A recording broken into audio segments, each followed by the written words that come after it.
अस्सलामुअलैकुम नाज़रीन, मैं आपका दोस्त मोहम्मद मोहसिन। आप देख रहे हैं सारा न्यूज़ चैनल, सच की आवाज़। खुशामदीद नाजरीन, सारा न्यूज़ चैनल में आप तमाम का खैर मक़दम है। सैबराबाद के करताल पुलिस स्टेशन लिमिट्स के तहत दोहरे कत्ल की वारदात पेश आई थी, जहां व्हाट्सएप ग्रुप में इंजॉयमेंट के फ़ोटोज़ डालने पर हुआ था डबल मर्डर। इस सिलसिले में पुलिस ने 7 अफराद को गिरफ्तार कर लिया, जो कि डिसीज़ की बस्ती में ही रहने वाले बताए गए। इस खुसूस में डीसीपी शमशाबाद ने एक प्रेस कॉन्फ्रेंस मुनक़िद करते हुए केस से जुड़ी तमाम तर तफसीलात भी बताई। पेश है हमारे नुमाइंदे रिपोर्टर मोहम्मद मोहसिन की ये खुसूसी रिपोर्ट। इसी तरह की मज़ीद तफसीलात से जुड़े रहने के लिए चैनल को लाइक करें, शेयर करें और फॉलो करना ना भूलें।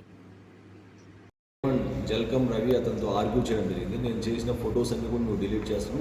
అంతకుముందు కూడా నేను ఏదైనా విలేజ్లో కొన్ని మంచి పనులు చేసి ఫొటోస్ పెడితే అవి కూడా నువ్వు డిలీట్ చేస్తున్నావు. అదే కాకుండా వాటితో అబ్యూజివ్ కామెంట్స్ కూడా పెడుతున్నావు అని చెప్పి నేను చేస్తాను, నువ్వు ఇట్లా మొత్తం గ్రూప్ని అంతా జామ్ చేస్తున్నావు అని చెప్పేసి, ఇంకా వీలైతే నేను గ్రూప్లో నుంచి నేను ఎగ్జిట్ కూడా చేస్తానని చెప్పేసి గ్రూప్లో నుంచి గోవిందాయపల్లి గ్రామ పంచాయతీ వాట్సాప్ గ్రూప్లో నుంచి ఎగ్జిట్ కూడా చేస్తాను.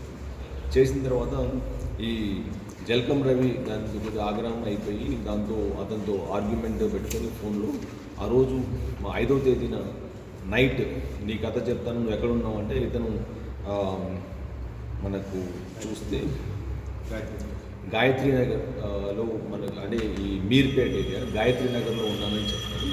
సో అప్పుడు ఈ 6 మంది అక్యూజ్ జల్కం రవి, నాగరాజు, రాజు, విజయ్, జగదీష్ అండ్ ప్రవీణ్, వీళ్ళ 6 మంది కూడా ఇన్నోవా క్రిస్టా కట్టాల నుంచి వీళ్ళు తీసుకొని ఈ గాయత్రి నగర్కి వెళ్ళడం జరుగుతుంది. గాయత్రి నగర్లో ఈ శారద వైన్ షాప్ దగ్గర వీళ్ళు అక్కడ ఎవరైతే మృతులు ఇద్దరు కూడా గుండుబోయిన శివ అండ్ శేషు గారి శివ అక్కడే ఉంటారు వైన్ షాప్ దగ్గర. సో వీళ్ళిద్దరిని కూడా వాళ్ళు బలవంతంగా కారులో ఎక్కించుకొని వాళ్ళని కట్టాల్లోని ఫార్చ్యూన్ బటర్ఫ్లై సిటీలో ఉండే ఒక విల్లా ఏదైతే దీంతో A1 అక్కడ దాన్ని రెంట్కి తీసుకోవడం జరిగింది ఒక 1 year బ్యాక్. ఆ విల్లాలోనే అతను ఉండడం జరిగింది. సో అక్కడికి వచ్చి వాళ్ళతో, మీరు ఎందుకు ఇట్లా నన్ను వాట్సాప్ గ్రూప్లో నుంచి నా ఫొటోస్ డిలీట్ చేస్తున్నాను, నన్ను కూడా ఎగ్జిట్ ఇచ్చారనేసి అక్కడ ఆర్గ్యుమెంట్ జరిగింది. ఆర్గ్యుమెంట్ జరిగినప్పుడు ఇతను నేను చేస్తాను, నువ్వు ఇట్లా జామ్ చేస్తున్నావు పైగా అని చెప్పేసి ఉంది. తర్వాత వీడు మాట వినట్లేదని చెప్పేసి ఈ డిసీజ్డ్ 2 శేషు గారి శివను ఒక బెడ్రూమ్లోకి తీసుకెళ్ళడం జరిగింది. ఈ జల్కం రవి అండ్ పల్లె నాగరాజు గౌడు వీళ్ళిద్దరు ఇంకా ఈ రాజు, విజయ్ వీళ్ళు ఒక బెడ్రూమ్లోకి తీసుకెళ్ళడం జరిగింది. అక్కడ వాళ్ళకి ఆర్గ్యుమెంట్ అయినప్పుడు ఈ నాగరాజు అనే అతని దగ్గర ఒక కత్తి మీరు కూడా అక్కడ చూడొచ్చు. సో దాంతో అతన్ని మల్టిపుల్ స్టాబ్స్ చేయడం జరిగింది. నెక్ మీద, ఈ థ్రాట్లో ప్లస్ చెస్ట్ మీద ఏరియాలో. ఇమీడియట్గా అతను అక్కడికక్కడే శేషు గారు శివ అనే అతను పడిపోయి చనిపోవడం జరిగింది. సిమిలర్గా గుండుపోయిన శివ అనే అతను అది చూసి, అతని అరుపులో చూసి ఇతను కూడా ఇంట్లో నుంచి పారిపోయేదానికి ట్రై చేస్తాడు.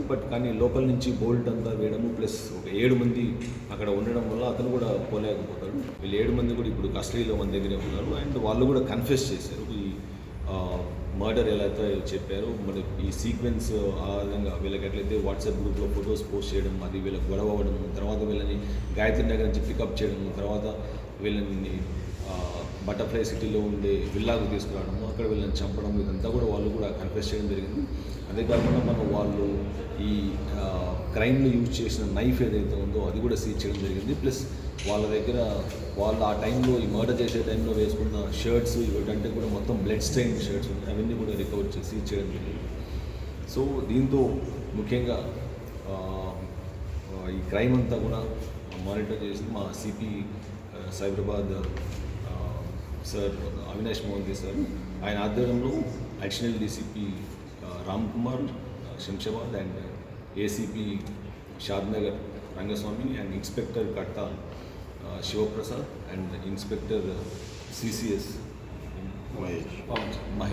పవన్ అండ్ ఇంకా Shadnagar rural inspector Satyanarayana, Amangal SIs and Kattal SI Varaprasad and Pramod CI Amangal, అందరూ కూడా వీళ్ళ టీం అంతా కూడా ఎవరైతే ఉన్నారో అందరూ స్టాఫ్ అందరూ కూడా ఈ ఎవిడెన్స్ అంతా కూడా electronic evidence as well as digital evidence ద్వారా అందరినీ కూడా 7 మందిని కూడా అరెస్ట్ చేయడం జరిగింది ఈరోజు.